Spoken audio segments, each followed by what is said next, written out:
Share with me how or when you first met Klever or Toker. Was it the same time, at different times? Share with us. Well, I actually met Klever first. Okay.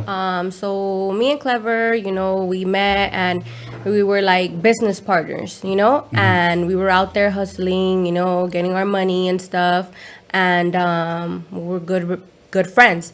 And one time, he was like, "Hey, like, I want to take you down there, to meet my brother. I've been telling him about you. You're a cool girl and stuff. Like, we want to take business to another level." And I was like, "Oh yeah, sure." And he's like, "My brother's Toker, right?" And I was like, "Oh no, I don't know that, but okay." And he was like, "Yeah, Toker from the Brownside. Did you ever hear from him?" And I was like, "Oh yeah, Toker from the Brownside. Oh yeah, I heard of him." And I was like, "Okay." So we went and I met Toker and stuff, and we ever since that, like, we became really close. I met Klever in 2014, at the same time as I met Toker. A couple of months later, he was like, "Okay, I felt good to present him to my brother and stuff."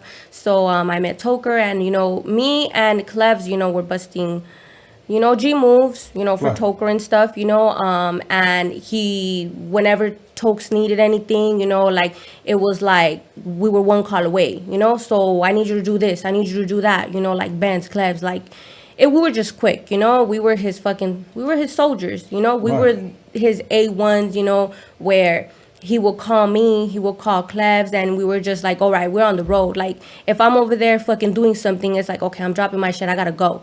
I'm doing stuff, Right. Right. And we were just his fucking soldiers. And ever since that, I met him. We did stuff with him, and after that, Toker mentioned something like, "You know what, I want to bring the brown side back," and I was like, okay, he had mentioned it a couple of times to Klever, and Klever told me, like, my brother, he wants me to be part of the brown side. He's trying to bring it back on, and he wants to put me on. And I was like, I mean, go for it. Like, fuck yeah, that's the 90s shit. Like, come back with it. And Toker was, all right, well, I'm going to bring it back. So I guess in 2015, I guess that was when he was like, I'm going to make this shit happen. And yeah, and then he started making his music. He had Klever getting his music and stuff like that. And I wasn't part of it, I was still, making moves, Right. on the side and shit. And fucking as time, I guess, passed, couple of months later, he was like, "Hey man, what do you think of, like, trying to fucking do music?" And I was like, music? I was like, I've never done that shit in my life, and he was like, "Man, but what about if I just, like, write some shit for you and, like, just fucking try it out, and if you don't like it, fuck it, don't do it." And I was like, fuck, like, but I mean, all right, fuck it, I'll do it, because that's how much love I had for him. Yeah. It's like, fuck it, I'm gonna do shit, like, cause I mean, Toker B, he's like, he's just like a big humble ass person, and I still have so much fucking love for him to this fucking day. And when it comes to, like, you doing shit for him, and if he thinks of any ideas of trying to help people, it's like, it's hard to say no, Right. because he's just that person where it's like, I'm gonna make shit happen. Like, fuck it, we're gonna do shit for, Toker, Right. because he's just that man. So I was like, fuck it, if he believes in me, then, maybe I should fucking try it. So he wrote some shit down, my first song I ever fucking did, and it just tripped me out because because I'm not a fucking rapper. I'm pretty sure a lot of people know, like, I've never fucking rapped in my life. I'm not a lyricist. I've never wrote no songs and all of that. I've said it before in an interview that Toker had. He had went live, and people had asked me, no, I'm not a rapper. Like, Tokes made my songs. And when he made my songs and stuff, like, we went at that. Okay. So that's how I met him. Okay. And what year was this again? 2015? 2015, yeah. Okay. And how long have you had known him from the time that you met him to the time that he wrote for you? I met him like on 2014. Okay. Okay. We had a couple of months knowing each other, maybe like a whole year. Okay. That I have known him. And then 2015, he was like, "You know what, I'm going to put Brownside back on the map." Okay. And 2015 was when he came back on, right? 2015? 2015 he came back. Okay. Yeah, he had came back on and stuff, and he got a couple of his people, you know, making music and stuff too. Wow.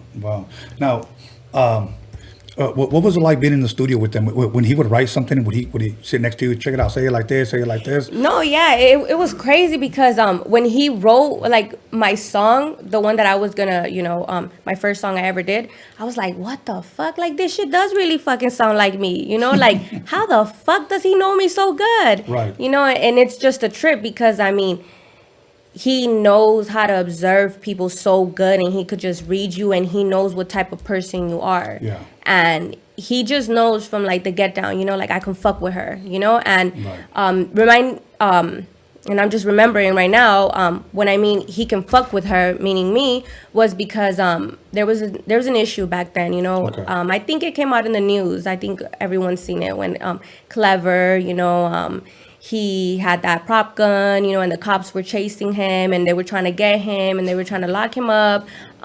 Me and him were like on the run, you know. We were just on the run and shit because we were like, fuck that, you know, between us getting the lawyers and getting everything situated, Right. we don't want them getting him, you know, for any reason, you know, switching things up. So we were trying to put everything together. And before all that happened, the cops raided everyone, you know. They had raided everyone that was like on the whole video, the introduction video that Klever came out in.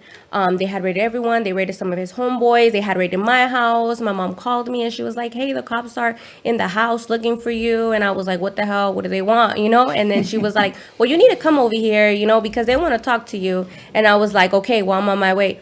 And I go, and they're trying to tell me like, okay, where is he at? And I'm like, where's who at? And then they're like, Klever. Like, and they show me a picture and I'm like, I don't know who that is, you know. And then they're writing everything down, and I tell them, well, you know, I don't know them, I don't know nobody, you know, I just came out in a video, you know. I was just basically, you know, I don't know nothing, you know. Right. And you're not gonna get nothing from me, like, so I don't know anything, you're wasting your time. So that happened, and then meantime after that we were on the run, and then they finally got Klever, and he ended up getting locked up for a couple of days, I guess. And then when that whole situation where he was going to court and all of that, Tokes ended up getting the whole paperwork. Okay. And Tokes ended up getting the whole paperwork, and he was reading everyone's fucking statements. So he's seen how some of his homies literally fucking like snitched on him and fucking, you know, basically just fucking snitched on him, and they weren't even part of it. Wow. And me, like, you know, knowing him for like what, like a year, less than a year, like that I didn't fucking like snitch on him. He was like, damn, I could really fuck with this girl. You know, like she didn't even know my brother like that. Like she didn't even have to do all that, you know, but, you know, she was with it. And I think ever since that, he was like, you know what, I'm going to put her on. Well, okay. So I guess you could say that's what it was. Well, hey, that would have convinced me. Yeah. Shit, if I have all my so-called homies hitting every fucking high note and every fucking octave Yeah. at the police station, fuck that.